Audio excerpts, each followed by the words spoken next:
Olá pessoal, vamos continuar aqui o nosso conteúdo. Estávamos falando sobre a derivada da função composta, né, a chamada regra da cadeia, e posteriormente vimos a derivação implícita. Né? Vamos utilizar essa técnica da derivação implícita para obter a derivada da inversa de uma função. Então pego uma função que é invertível, vou chamar de g a inversa da função f. O objetivo é calcular a derivada da função g. Eu quero achar a derivada da função inversa.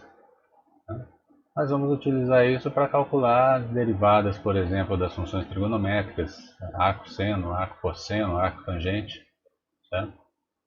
E também derivadas de funções logarítmicas, né? Porque o logaritmo é o inverso da função exponencial, por exemplo. Né? Então vamos tentar obter uma expressão genérica para a derivada de uma função inversa de uma função dada. Muito bem. Quando eu falo de inversa, o que a função inversa faz? Né? Se a função f pega um x, vou chamar de x aqui, e leva para um valor y, né? A minha função f fez isso, então a minha função g ela vai fazer o caminho contrário. Né? Minha função g, que é a inversa, vai pegar o y, né? E vai levar para o x, ou seja, se y é o f, desculpa, deixa eu só colocar aqui o g, né? G igual a f menos 1, né? Então, se y é o f de x, e a função que eu estou chamando de g é a inversa, significa que o x é o g do y. Né? Em outras palavras, eu vou com a função f, levo o x para o y, se eu aplicar o g nesse y, eu volto para onde eu estava, ou seja, eu tenho isso aqui, né? G do f de x é igual a x, e da mesma forma, né? Se eu pego o y, levo pela função g, quando eu aplico f nesse x, eu volto para o y. Então eu tenho f, a mesma coisa, f do g de um certo elemento x, eu volto para o x. Então quando as funções são inversas uma da outra, são respeitadas essas duas identidades aqui. Né? É o que eu vou usar uma delas aqui. Então se eu aplicar a função inversa, g, venho com g, se eu aplico f agora, eu volto para onde eu estava. Então f composto com g de x é igual a x, qualquer que seja o x no domínio da função inversa. Então essa igualdade é válida, a função sendo invertida. O que eu vou fazer? Eu vou derivar isso aqui em relação a x, vou derivar implicitamente. O lado direito é evidente, derivada de x em relação a x é 1. Resta eu derivar esse lado esquerdo. O lado esquerdo, eu tenho uma composição, f com g. Então, para derivar isso aqui em relação a x, eu preciso usar a regra da cadeia. Né? Aplica a regra da cadeia, vai dar o quê? F' aplicado no que está dentro, multiplica pela derivada do que está dentro. A derivada do que está dentro é a derivada da nossa inversa que a gente quer obter. Né? Então, eu preciso apenas isolar aqui. Então, eu obtive a minha expressão aqui. Ó. Derivada da função inversa nada mais é do que o inverso da derivada da função original, só que aplicada na g. Okay? Então a gente tem essa expressão aqui. Okay? Uma maneira mais simples, podemos dizer assim, de você memorizar isso é o seguinte: se eu chamar de y o g de x, né? Quer dizer, g é o que eu estou chamando de f menos 1, né? De x. Então a função y é a inversa, que eu quero calcular a derivada. Então eu quero calcular a derivada, eu estou querendo calcular o quê? dy dx. Né? Se y é igual a g de x, significa que o x é a inversa da g. É a inversa da g aplicada em y. Mas o que é a inversa da g? A g já é a inversa da f. Então a inversa da g seria a inversa da f, ou seja, é a própria f. Então a g é a própria f. O diagrama ali pode nos ajudar a identificar isso. Né? a inversa de uma função é a que faz o caminho contrário. Então, se a g vem para cá, a inversa da g é a que vai o caminho contrário. Então, o diagrama está te mostrando aqui que a inversa da g é a f. Né? A inversa da inversa é a própria função. Certo?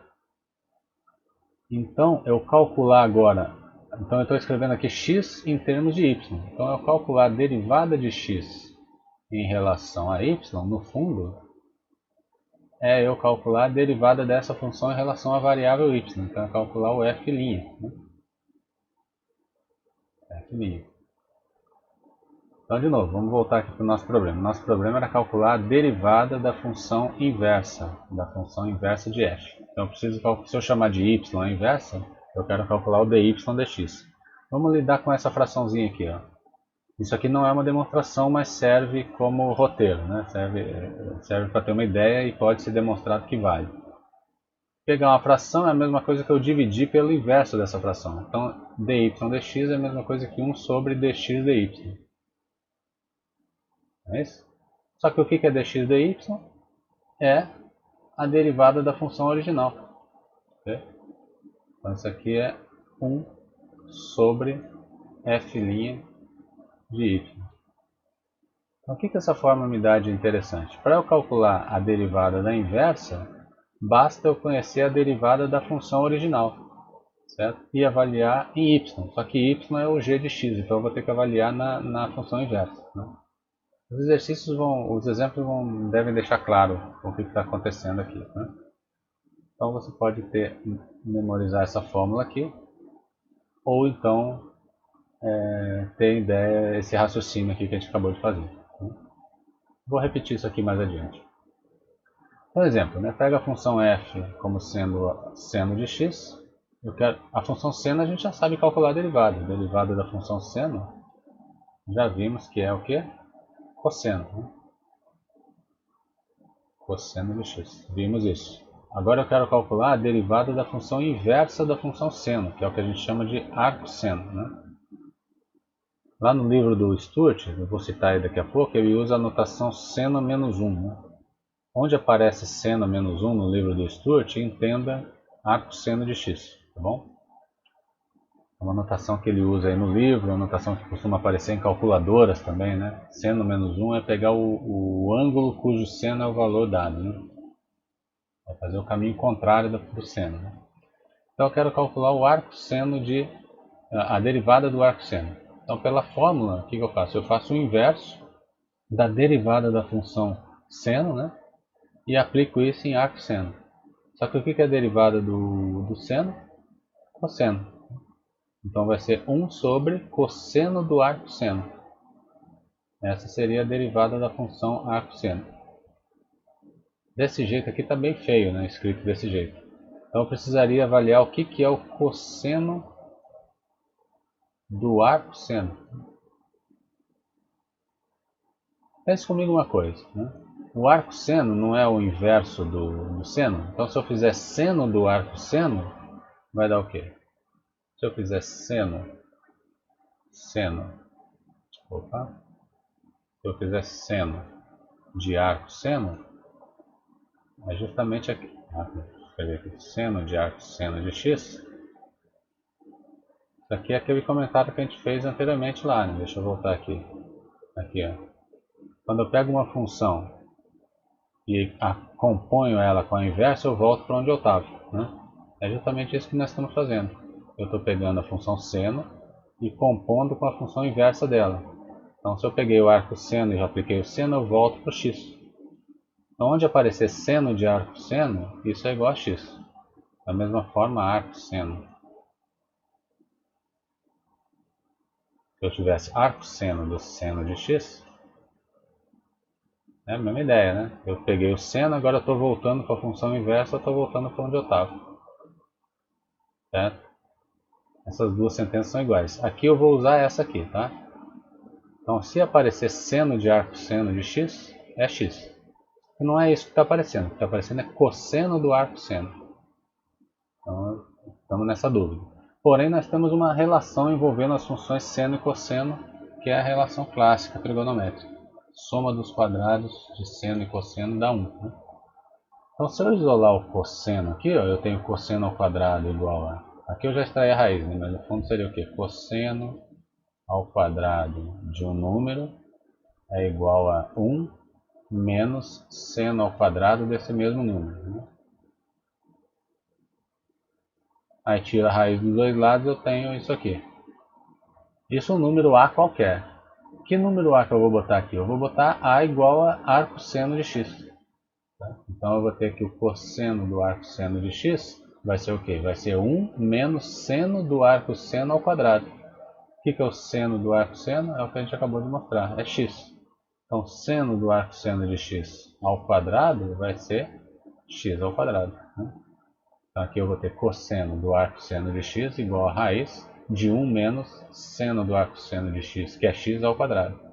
Então chego nessa expressãozinha aqui. Beleza? Então volto aqui para onde a gente tinha obtido, aqui para o asterisco aqui. Então a derivada da função arcosseno é 1 sobre cosseno do arcosseno era raiz de 1 menos x quadrado. Está aqui a expressão da derivada da função arcosseno. Exercício para vocês fazer o mesmo para arcocosseno. Arcocosseno de x deriva, deve aparecer o quê? Menos 1 sobre raiz de 1 menos x quadrado. Esse menos vai vir da onde?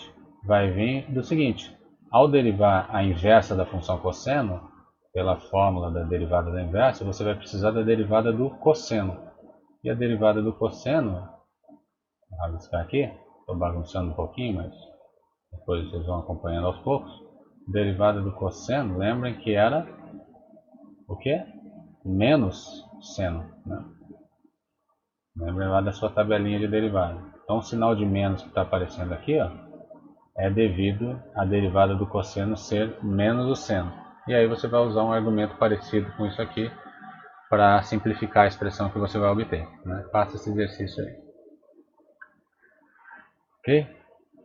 Então estou falando aqui, você tem alguns exercícios lá nas páginas 194 a 196. Deixa eu posicionar aqui só para a gente ver.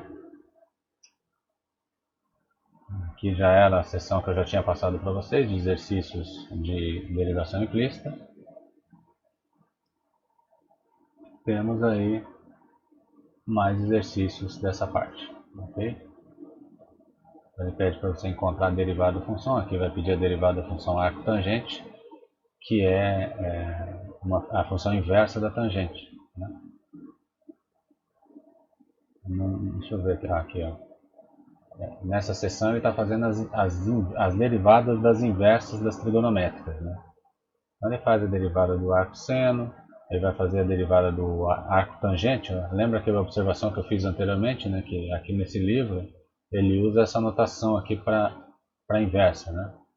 Então onde aparecer tangente menos 1, entenda arco tangente. Tá? Onde para ele escreve tangente menos 1, eu costumo denotar por arco tangente.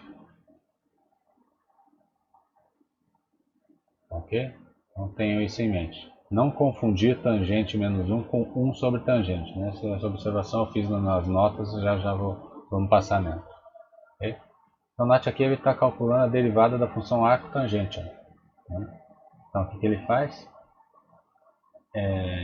A função ele está chamando de y arco tangente. Então significa que o x é a tangente de y. Né? Então a derivada de x em relação a y,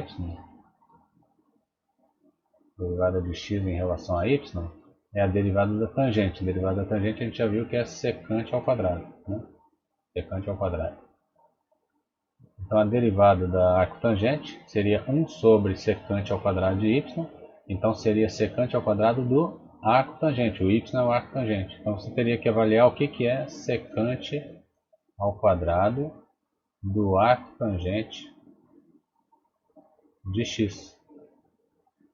É um probleminha parecido com o que a gente acabou de fazer ali para avaliar o cosseno do arcosseno. Né?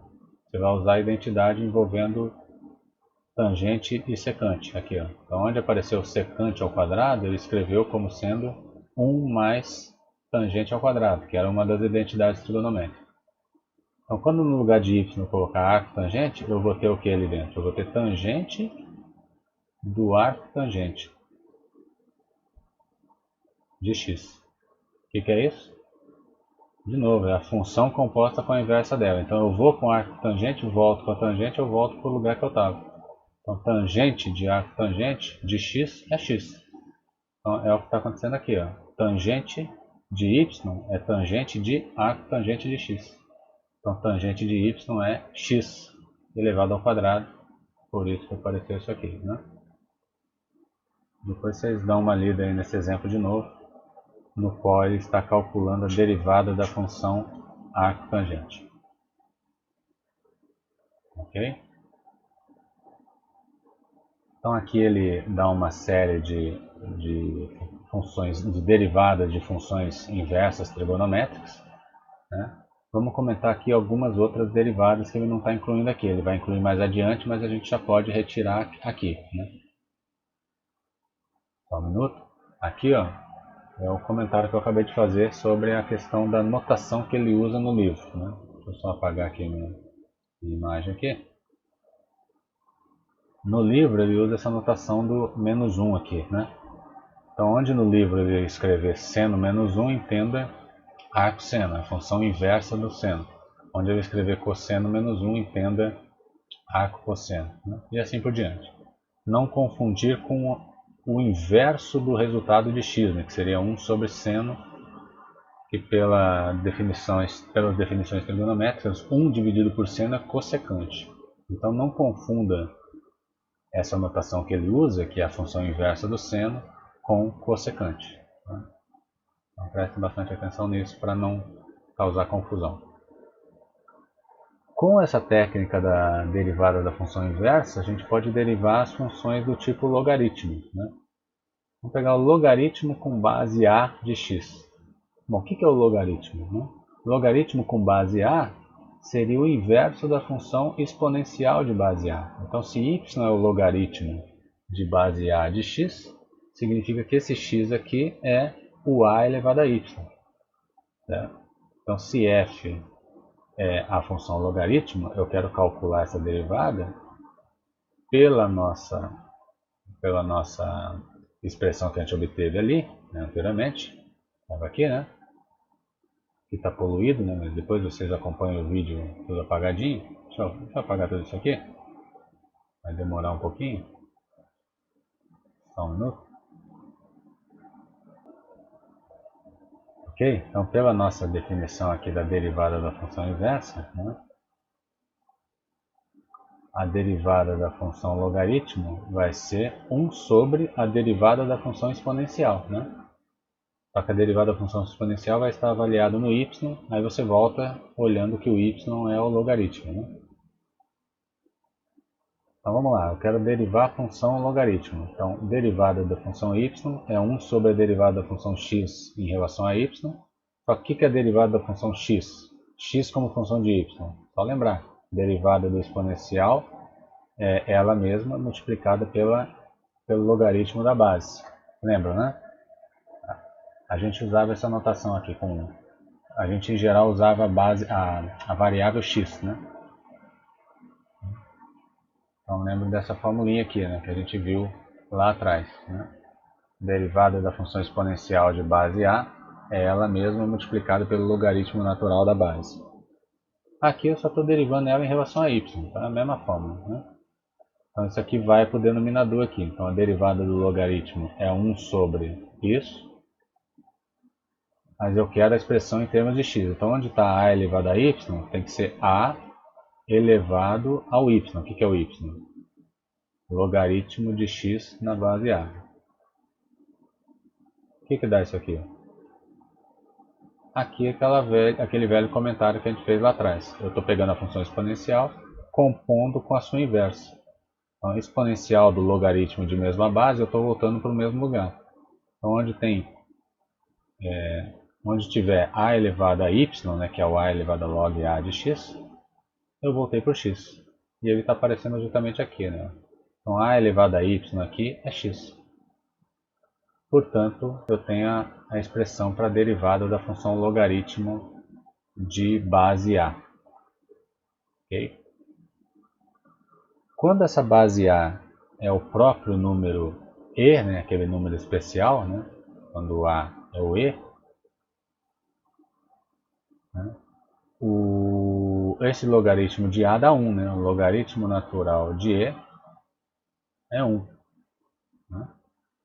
Né? Por quê? Porque o logaritmo de base A de x é o logaritmo de x na base e, só que o logaritmo de base e é o que a gente chama de ln. Né? Okay? ln é a notação, no fundo, para o logaritmo natural, o logaritmo de base, justamente esse número e. Okay? Então vem dessa forma. Quando o a é e, eu vou ter derivada da função ln. Então isso vai ser 1 sobre x vezes ln de e. Só que o ln de e é o logaritmo do próprio e na própria base e. Isso aqui é 1. Então isso aqui está dando 1 sobre x. Então chegamos numa outra fórmula bastante importante do cálculo, que é essa derivadinha aqui, que vocês podem anotar aí na sua lista. É uma derivada que vai aparecer muito nos cursos de cálculo de vocês. Derivada da função logaritmo de base e é 1 sobre x. Okay? Então, o problema de memorização das derivadas das funções exponenciais e logaritmos de base A é que aparece esse termo aqui, né? Esse e esse costuma causar confusão nos alunos, né? Então, tenham isso em mente. Derivada da função exponencial de base A é ela própria, porém você tem que multiplicar pelo logaritmo de A. Quando a base A é o próprio e, esse termo aqui dá 1, né? Então a derivada dá ela própria. No logaritmo tem algo parecido, né? A derivada do logaritmo de base A é 1 sobre x, e aí você tem que dividir pelo aquele termo logaritmo da base que você está tomando. Se a base for natural, né? Se for o número e, esse terminho vai dar 1, então a derivada dá apenas 1 sobre x. Beleza? Aqui eu fiz um comentário só que, usando a questão da derivação implícita, né, eu poderia ter feito aqui por derivação implícita também. Né? Escrevo y como logaritmo de x na base a, que é a função que eu quero derivar. Então o teu x no fundo é a elevado a y. Então agora você vem aqui e deriva isso aqui implicitamente. Derivando isso aqui implicitamente do lado em relação a x. Né? No lado esquerdo eu vou ter 1, né? Derivada de x em relação a x é 1. E a derivada disso aqui? Aqui eu tenho uma função composta. Eu tenho a elevado à função y, que é a função que eu quero derivar. Né? Então eu uso a regra da cadeia aqui.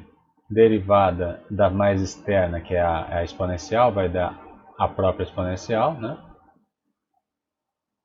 Vezes o logaritmo da base, multiplico pela derivada da função de dentro, que é y. Usei a regra da cadeia aqui no lado direito. E aí isolo y, eu vou ter y' igual isolo y', né? Eu vou ter y' igual a 1 sobre a elevado a y ln. Aí de novo, a elevado a y está aqui, o a elevado a y é o x. Né? Então foi uma outra forma de chegar na derivada da função logarítmica. Né? Podia ter usado essa mesma ideia lá na derivada do arcosseno. Né? Eu quero derivar a função arcosseno de... Aliás, isso, arcosseno de x. Né? Da derivação implícita. Né? Ou seja, se você tem y igual a arcosseno de x, significa que x é seno de y. Né? Deriva implicitamente pensando que o y é a função de x. Né? Então, derivando do lado esquerdo, derivado de x em relação a x é 1. Derivado do lado direito eu tenho uma composta, a função seno composta com a função y. Então, uso a regra da cadeia. Derivado da função de fora é cosseno, então vai ficar cosseno de y, vezes a derivada da de dentro. Vou escrever a derivada da de dentro como sendo y'. Né? Isolo, então meu y' vai ser 1 sobre cosseno de y, Só que o que é o y? O y é arco-seno. Então aqui de novo eu vou cair naquele probleminha de determinar o cosseno do arco-seno. E aí a gente viu que isso dá 1 menos x ao quadrado. Então seria uma outra forma de você deduzir as inversas, né? Escreve a função inversa, né? Isola o x. E aí aqui, nessa etapa aqui, eu sei a derivada da função que está aparecendo aqui, ó, quando eu isolei o x, né? A mesma coisa aqui. Eu não sei a derivada do arco-seno, mas eu sei a derivada de seno. E aí aqui eu aplico a regra da cadeia. Eu não sei a derivada do logaritmo, mas eu sei a derivada da exponencial. E aqui eu aplico a regra da cadeia. Tá claro isso? Pensa aí nesses exemplos aí depois. Ok? Então, usando isso, né, a gente já sabe derivar a função logaritmo agora. Então agora você pode partir para os exercícios nos quais ele usa essa derivada e misturando essa função logarítmica com outras, né, fazendo composições. E aí vão ser exercícios de regra da cadeia, no fundo, né? Então, por exemplo, aqui, ó, logaritmo de x ao cubo mais 1, eu quero derivar isso aí. O que eu preciso fazer? Regra da cadeia, né? A função logaritmo composta com a função x ao cubo mais 1. Como é que eu derivo isso? A derivada da de fora é a derivada do logaritmo natural. Qual que é a derivada do logaritmo natural? Acabamos de ver que é 1 sobre o que tiver aqui dentro, né? Então a derivada do logaritmo é 1 sobre o que está lá dentro. O que está lá dentro é x ao cubo mais 1. Então vai ficar aqui, ó, 1 sobre x ao cubo mais 1. Isso foi a derivada da externa aplicada no que está dentro. Só que lembra que na regra da cadeia eu tenho que multiplicar ainda pela derivada da função que aparece aqui dentro. A derivada que aparece aí dentro é 3x². Né? Então, resumindo aqui, a derivada dessa composta é a derivada da externa, 1 sobre o que está lá dentro, tá aqui, vezes a derivada de dentro. Simplificando, chegamos nisso aqui. Mas geralmente, né, se eu tiver logaritmo de uma função g e eu quero derivar essa parada, eu vou fazer justamente isso que a gente acabou de fazer. Derivar a função externa é 1 sobre, né? Então eu vou ter 1 sobre o que está lá dentro. E multiplico pela derivada da que está dentro. A derivada que está dentro seria g' de x. Escrevendo em forma fracionária, eu chego nisso. Então, mais geralmente, você tem a derivada da função logaritmo aplicado numa função qualquer.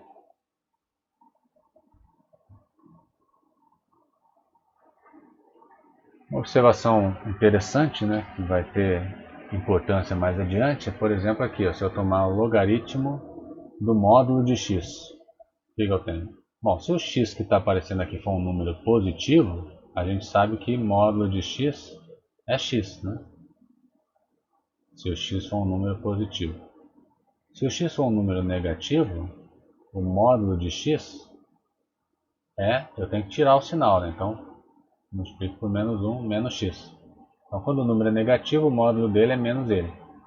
Então, aqui eu estou reescrevendo a função logaritmo de acordo com essa observação. Se o x for maior que zero, esse módulo que aparece aqui dentro, no fundo é x. Então, o logaritmo de módulo fica um logaritmo de x.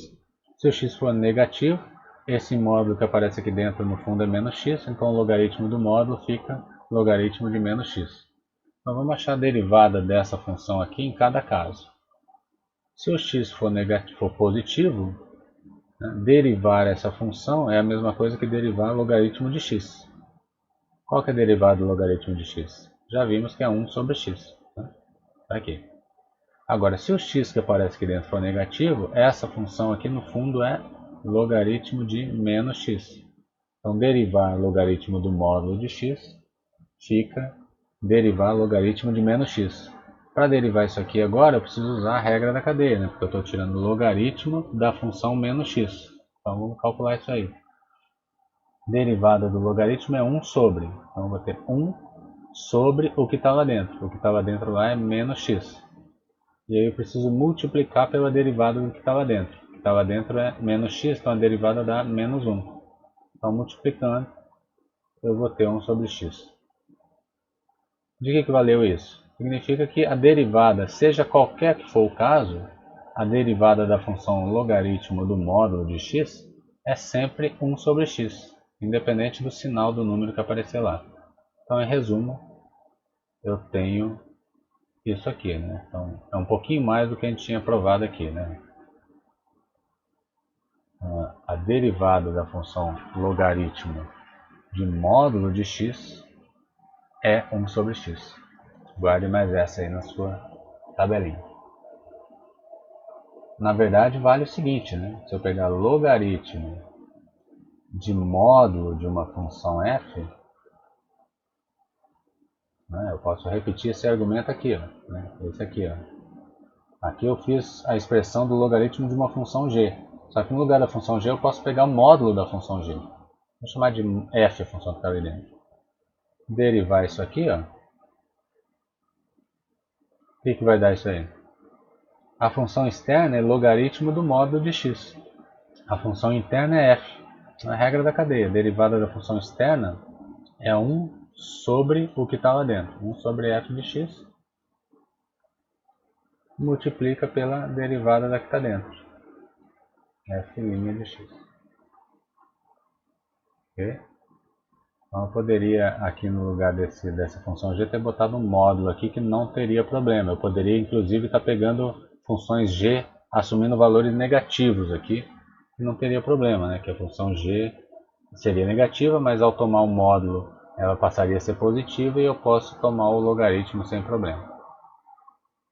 Tudo bem?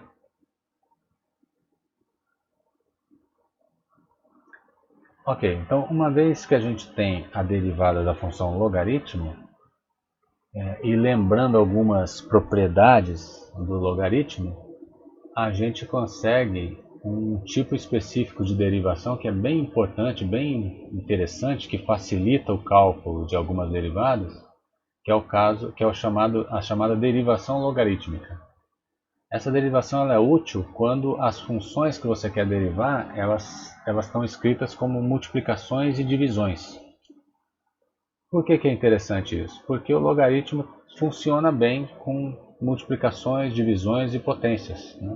Vamos lembrar algumas propriedades dos logaritmos aqui. Opa! Vamos lembrar essas propriedades dos logaritmos. Lembra disso? O logaritmo de uma multiplicação é a soma dos logaritmos. O logaritmo de uma divisão é a subtração dos logaritmos. Então, quer dizer, se eu tiver logaritmo na base 3 de 10, o que eu posso dizer? 10, evidentemente, é 2 vezes 5.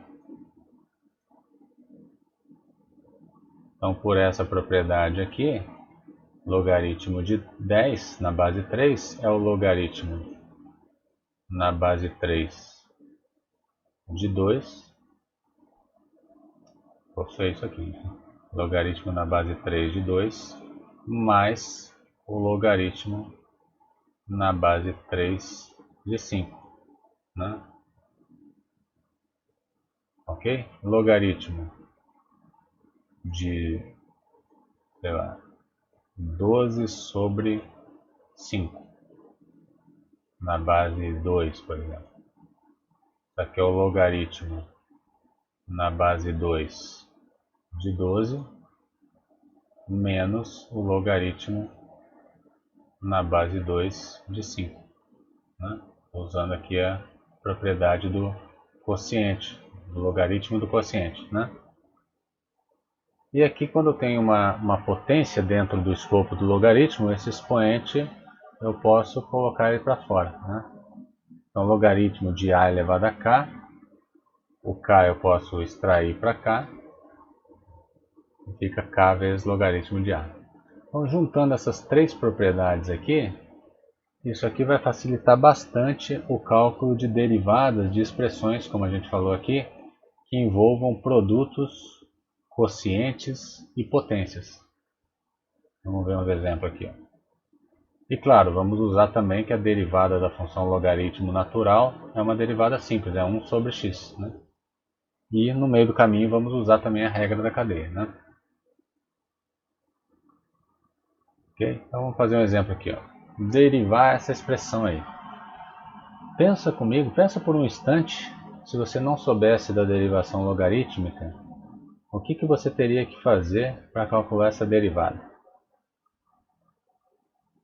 Se você lá no início, se lá no começo, quando a gente começou a falar de derivada, eu desse esse exercício aqui para você, o que você conhecia para calcular a derivada? Isso aqui é uma fração, então você teria que usar a regra do quociente. Pensa só por um instantezinho aí, que conta você ia ter que fazer para usar a regra do quociente aí. Ia dar um baita trabalho, né? Mas agora pensa o seguinte, essa função, ela no fundo é uma multiplicação, ó, tem uma multiplicação aqui e uma divisão. E ainda está envolvendo potências, né? Uma potência 5, uma potência 3/4 e aqui no fundo é uma potência meio, né? Certo?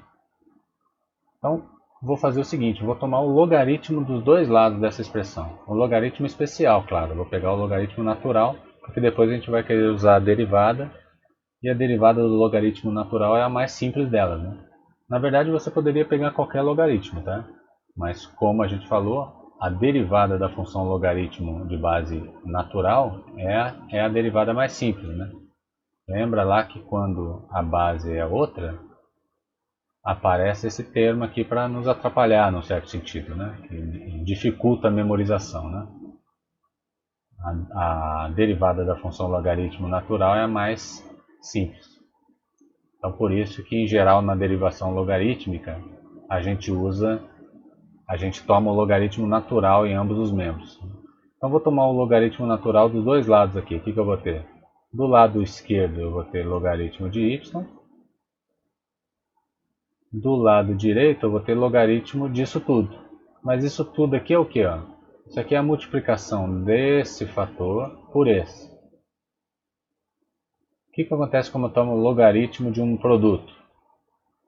Eu estou aplicando essa propriedade. Então vai dar logaritmo de um mais o logaritmo de outro. Então eu vou ter logaritmo, log não, né? Vou ter ln, né? ln de x elevado a 3/4 mais ln dessa outra aqui, de x ao quadrado mais 1 elevado a meio, né? Que elevar a meio é a mesma coisa que extrair a raiz, né? Então eu tenho o logaritmo disso aqui. E eu estou dividindo aqui por esse outro, né? Então eu estou tomando o logaritmo dessa fração inteira, então aplicando todas essas propriedades aqui, eu vou ter o logaritmo do que está multiplicando, eu somo, e aí eu tenho menos o logaritmo, não vai caber aqui na mesma linha, eu vou passar aqui para baixo, menos o ln disso aqui, né? Que é 3x mais 2 elevado a 5. Certo?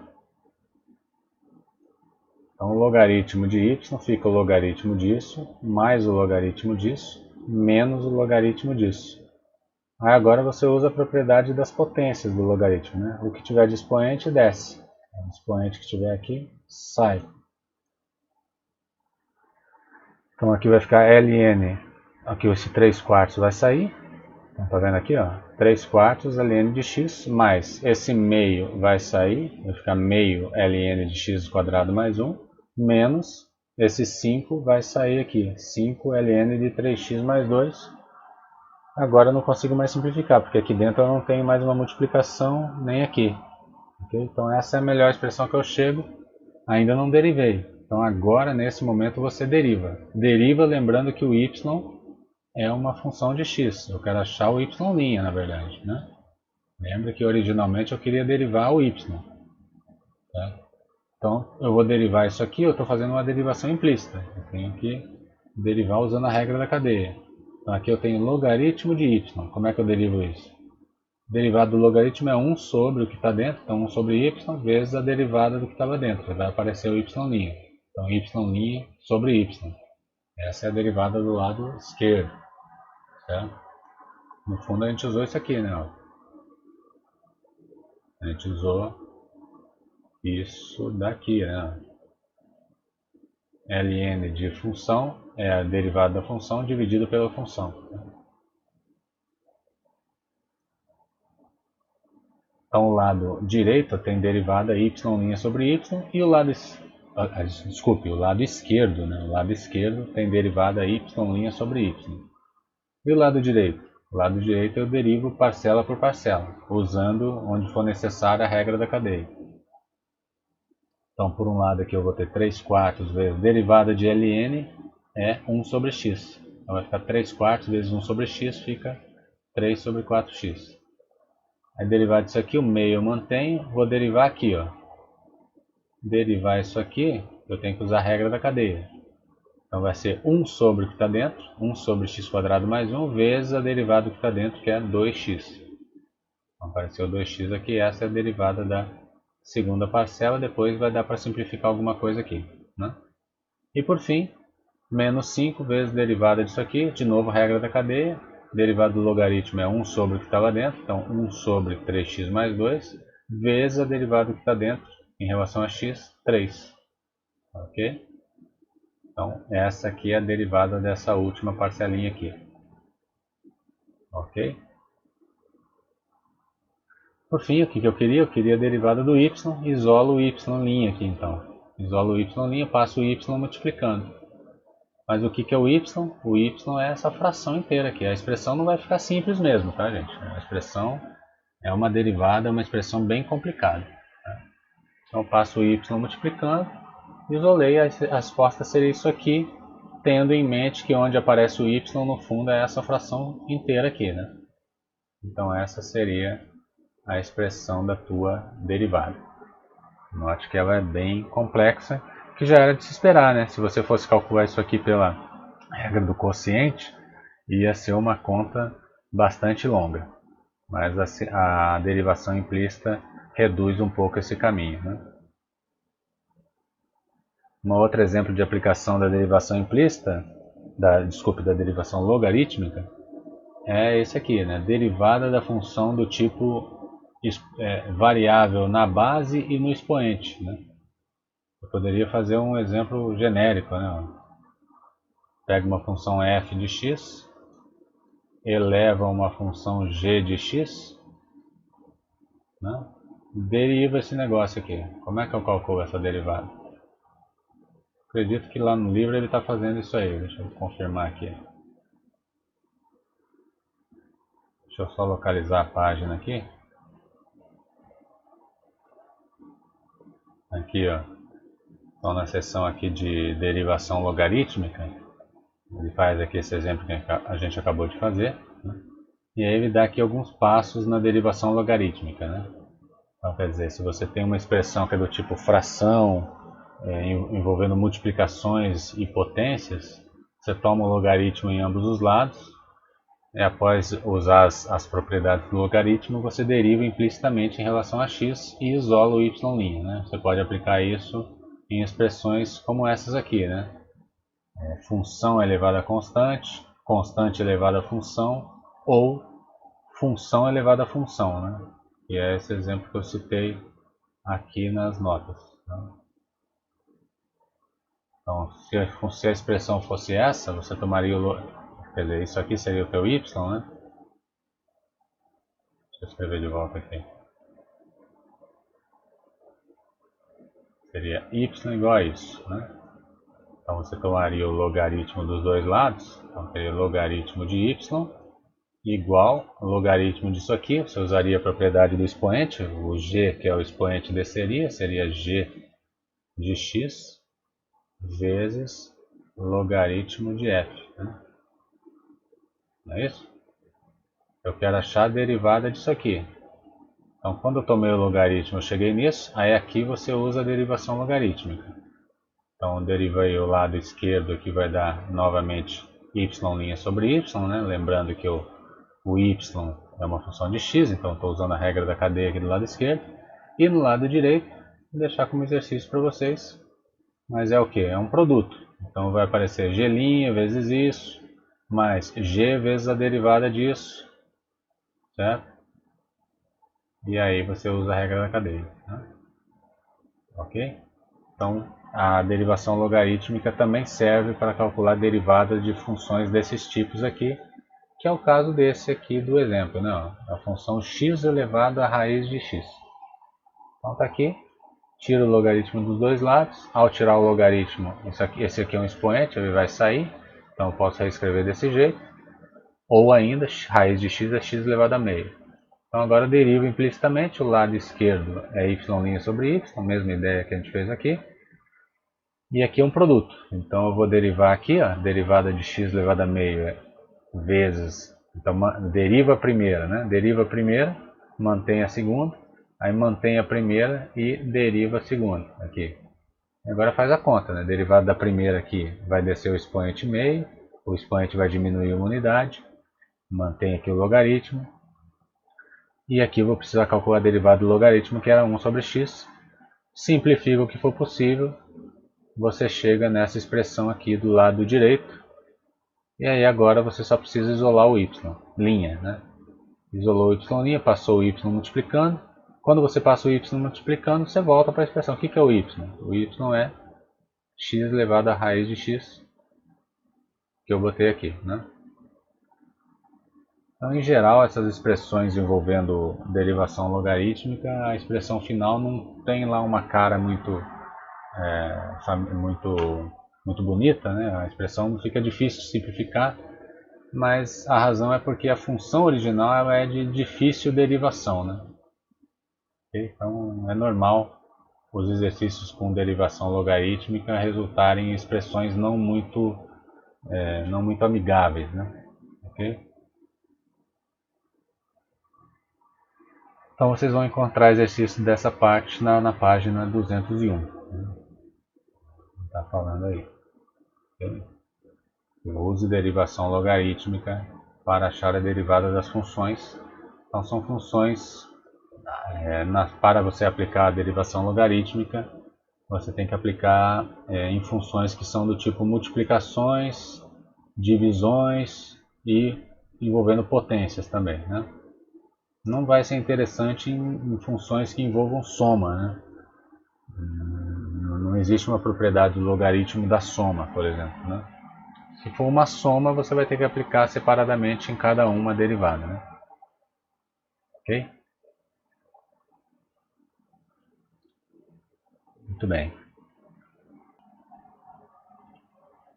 Muito bem. Então, na seção, na página 201, vocês têm alguns exercícios dessa parte de derivação logarítmica.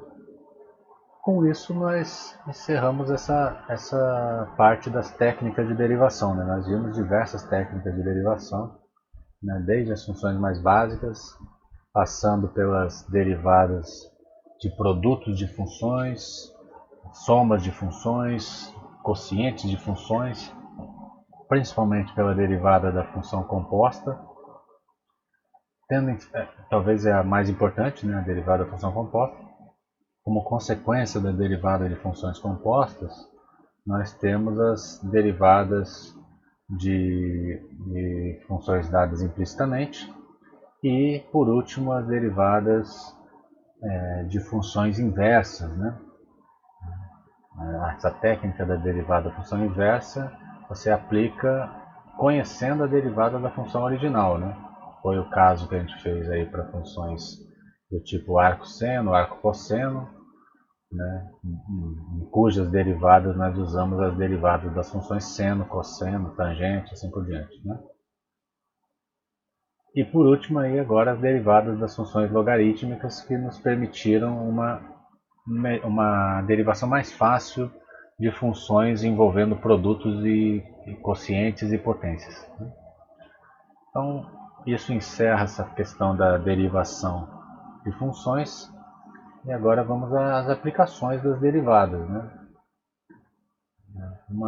Para encerrar a aula de hoje, vamos ver uma aplicação que é bastante recorrente nas ciências em geral, que são as chamadas taxas relacionadas. Isso aí está lá no seu livro, só confirmar a página aqui. Está aqui, né, na página 220 do teu livro. Taxas relacionadas. Como o nome diz, você tem funções que estão variando com relação a uma mesma variável, porém essas funções elas têm uma relação entre elas, né? Por isso o termo relacionadas. Vamos ver aqui nesse exemplo das notas. Não. O que eu quero dizer? Imagina essa seguinte situação. Se eu tivesse uma caixa d'água no formato cilíndrico, né?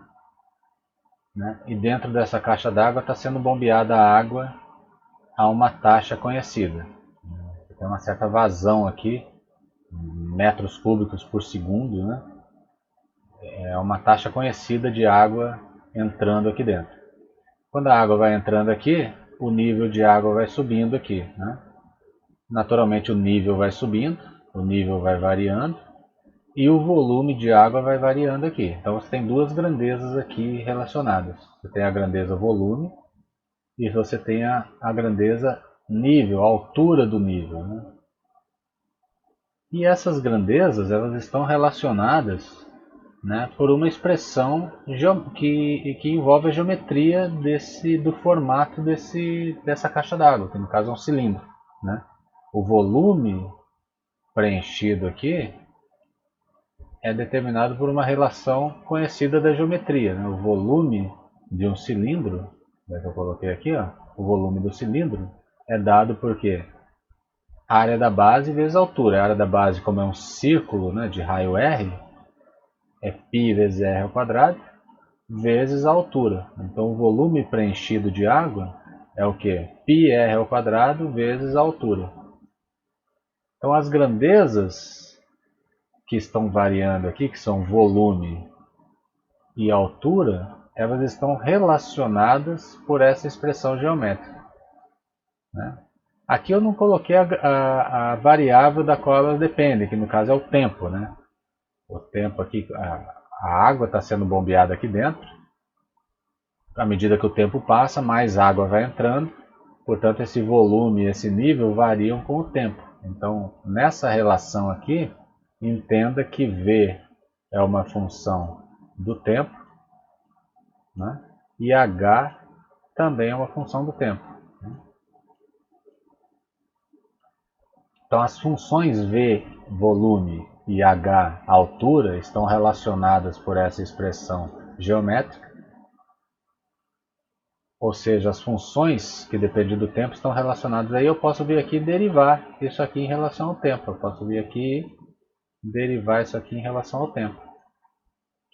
Ao derivar isso aí em relação ao tempo, eu vou ter uma relação entre as taxas de variação, entre a derivada da função V e a derivada da função H. Daí o termo taxas relacionadas. Então, taxas relacionadas por quê? Porque você vai ter funções, duas ou mais funções, relacionadas por uma expressão que pode ser proveniente da geometria ou de uma outra ciência, da economia, não sei, o problema vai te dizer isso. Você vai ter uma relação entre as grandezas, e uma vez que você tem a relação entre as grandezas, ao derivar essa relação, você vai ter uma relação entre as taxas. Então, o conhecimento da taxa de variação de uma vai implicar o conhecimento da taxa de variação da outra, né? Então, vou voltar aqui a esse exemplo que eu estou citando aqui. Opa, deu um zoom aqui, não era para ter dado esse zoom. Deixa eu diminuir aqui. Beleza. Então, imagine o seguinte, eu estou bombeando aqui dentro desse cilindro água a uma taxa de variação, a uma vazão de 100 metros cúbicos por segundo. Tá? Eu quero ver com que taxa está variando a altura. Então, a que taxa varia a altura do nível de água na caixa? Se a vazão de água ali dentro está entrando a 100 metros cúbicos por segundo. Então, vem na relação que envolve as duas grandezas, volume e altura, né, que é a relação geométrica, derivo ambos os lados. Derivei o lado de cá, vai dar V'. Derivei o lado de cá, ó, isso aqui é uma constante. Π é uma constante, o raio é fixo, então r ao quadrado é uma constante. Então vai dar πr ao quadrado vezes a derivada da função altura. Então essa é a minha relação entre as taxas de variação, né? No tempo inicial, a taxa de variação do volume, que é a vazão, ele informou, é 100 metros cúbicos por segundo. Então eu vou ter 100 do lado de cá, do lado de lá é a taxa que eu quero obter, a taxa de variação da altura.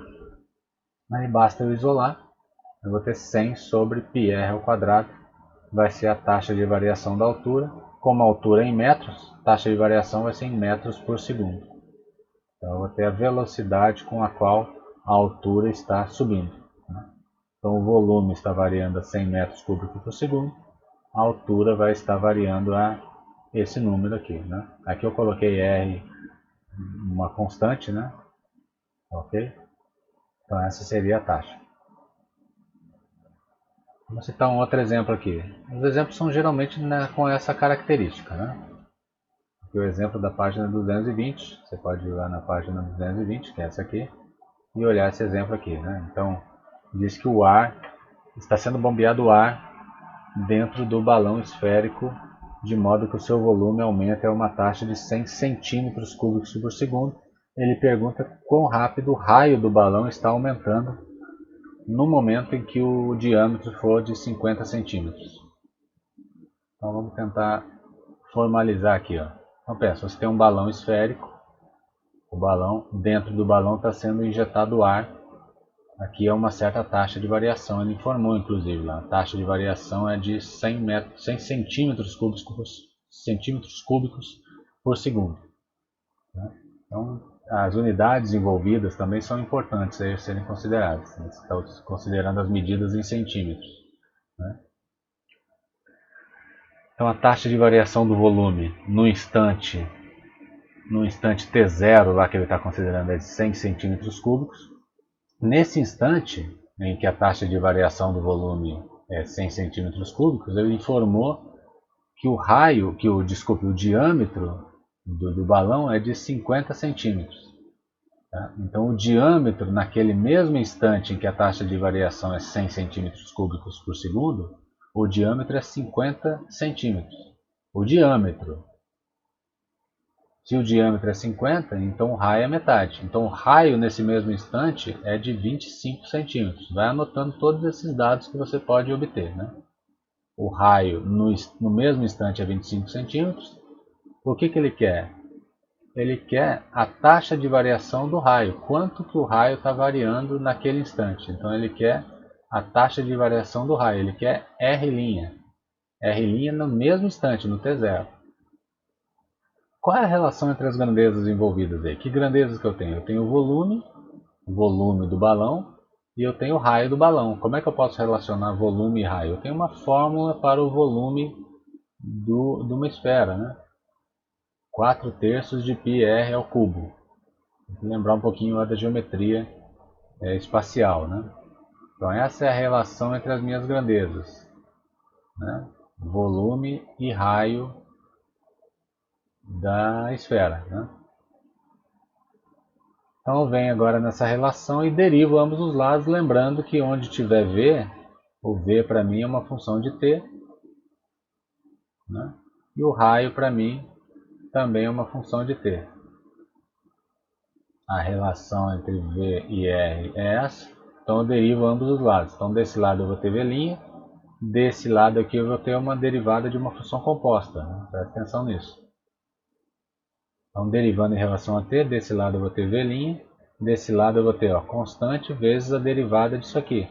Derivada disso aqui, regra da cadeia, desce o 3, multiplica por r elevado ao expoente 1 a menos, e aí eu derivo a função r, não esqueça disso. Multiplica por r'. Então está aqui a minha relação entre as taxas, certo? Eu quero a taxa em que instante? Eu quero a taxa no mesmo instante que eu estou chamando de T0, certo? Que informações eu tenho nesse instante T0? Foi tudo isso que a gente anotou anteriormente. Eu tenho a taxa de variação do volume, eu tenho 100. Então eu tenho aqui o V' de T0, que é 100. O que mais que eu tenho? Eu tenho o raio no instante T0, foi a conta inicial que a gente fez. O diâmetro no instante T0 era 50, então o raio no instante T0 é 25. Então eu tenho o R no T0, que é 25. Então vai sobrar só o R', que é o que eu quero. Então aqui deu 100, V' deu 100, igual a 4/3 de π vezes 3 vezes o R, que é 25 ao quadrado, vezes R', isolo o R', vou chegar nessa resposta. 1 sobre 25π, o que? centímetros por segundo, né? Por que centímetros?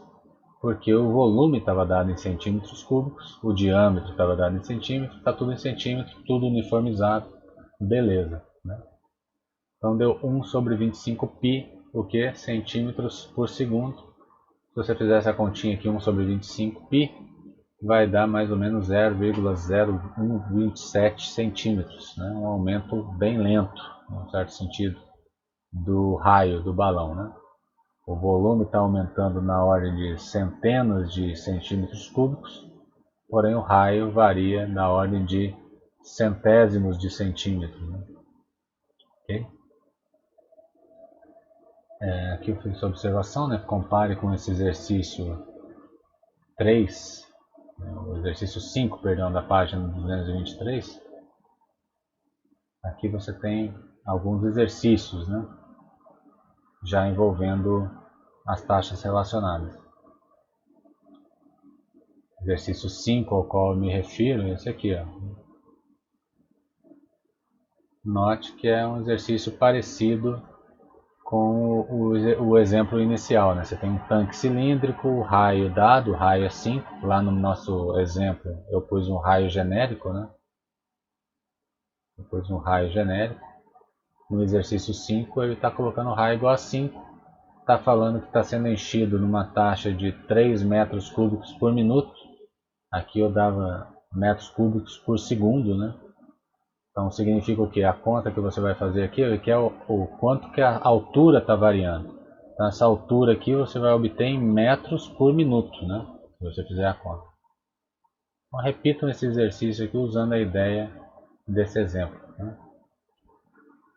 Tá? Bom, eu citei dois exemplozinhos aqui, né? Envolvendo volumes, né? Mas em geral os exemplos de taxas relacionadas são nesse estilo, né? Peço que vocês avaliem aqui esse roteiro que ele dá aqui. No exercício de taxas relacionadas, ele faz justamente essa análise, né? Ele pega uma sequência, uma estratégia, né? de resolução. Você tem uma estratégia de resolução a ser seguida, né? Você faça uma leitura do problema, se você puder fazer um desenho ilustrativo para se guiar, né? Introduz uma notação e aí você tem as relações entre as grandezas e derivando você tem as relações entre as taxas dessas grandezas. Uma das taxas vai ser conhecida e assim por diante, né? Vamos ler aqui um exemplo juntos aqui, só para vocês terem uma ideia, né? Por exemplo aqui, ó, exercício 3. O que eu tenho no exercício 3? Tem cada lado de um quadrado está aumentando a uma taxa. Só um minuto. Isso.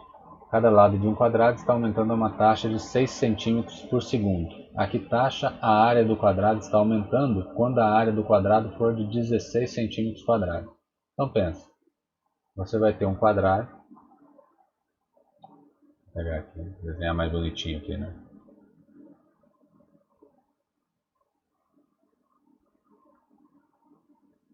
Aqui é o nosso exercício. Então você vai ter um quadrado. Opa.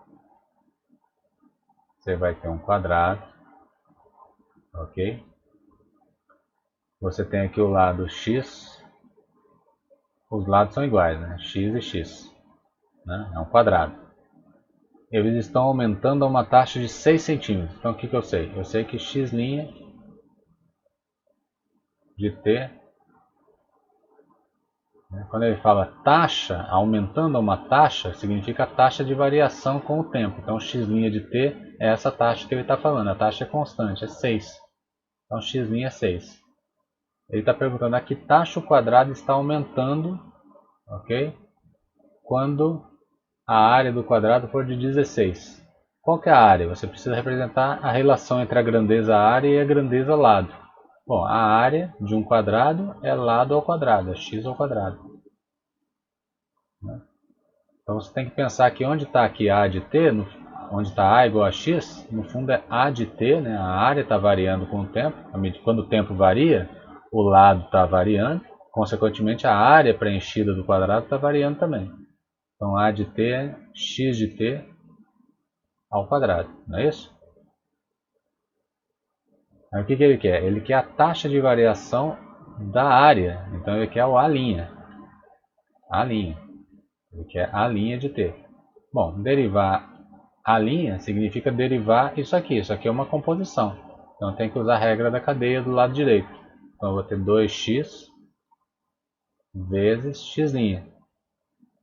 Nessa igualdade aí, o que eu sei? A linha é o que eu quero achar. Então essa aqui é a minha incógnita. Eu quero achar a taxa de variação no instante t. O que eu sei? Eu sei a taxa de variação do lado. A taxa de variação do lado é 6. E eu quero o que mais? O que mais que eu tenho? Eu tenho a informação do lado, né? Por quê? Porque ele está dando, ele quer no instante em que a área vale 16. Bom, então, se a área vale 16, você acha o lado naquele instante. O lado ao quadrado tem que dar 16, portanto o x tem que ser 4. Então, no instante de interesse dele, o x é 4. Então, aqui onde tem x é 4. Ok? Portanto, eu vou ter o que? 2 vezes 4, 8 vezes 6, 48. É a taxa de variação da área nesse instante. 48 o quê? É só adequar as unidades. O lado está sendo dado em centímetros, então a área está variando em centímetros quadrados por unidade de tempo. A unidade de tempo é por segundo, então por segundo. Ok? Aqui eu não consigo circular isso aqui. Então é isso, né? Em geral, um exercício de taxas relacionadas, você precisa estabelecer a relação entre as grandezas, derivar ambos os lados. Ao derivar ambos os lados, você vai ter que usar a regra da cadeia. E ao usar a regra da cadeia, você vai chegar numa expressão na qual uma das taxas você provavelmente vai conhecer, vai ser fornecida. E uma das medidas você vai ter que obter por meio das equações.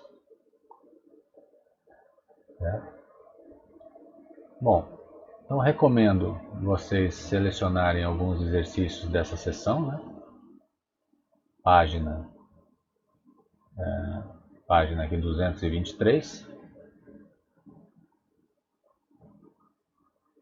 certo? Dei uma lida também nesse exemplo que eu acabei de fazer aqui, ó. Nesse exemplo aqui, o exercício 15 da página 224. Aqui eu estou resolvendo o exercício. Você vem aqui no exercício 15, ó. Ok? Dá uma olhada aqui nessa resolução. A gente volta a fazer ele na aula de exercício seguinte. Ok? Então, os exercícios dessa sessão estão na página 223 a 225.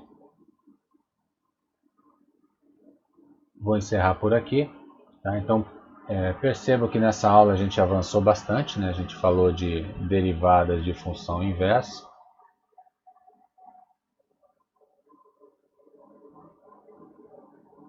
Deixa eu voltar lá que é melhor, né? Escrever com o mouse aqui não tá legal. Então, essa aula foi uma aula na qual nós falamos de bastante coisa. Tá? Depois vocês prestem bastante atenção nesse vídeo. Então, derivada de função inversa. Derivando a função inversa geral, podemos obter a expressão das derivadas das funções inversas trigonométricas,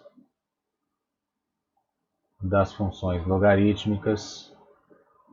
Né? Vimos aqui uma função bastante importante para a nossa sequência, derivada da função ln. Né? Com a derivada da função ln, pudemos falar da derivação logarítmica, que nos permitiu derivar mais simplesmente algumas expressões que envolvem produtos, potências e quocientes.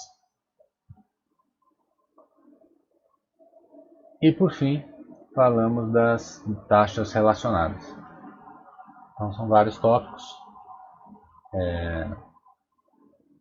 Assim que possível, procurem fazer os exercícios dessas sessões correspondentes para que possamos ter dúvidas nas próximas aulas. Encerro por aqui.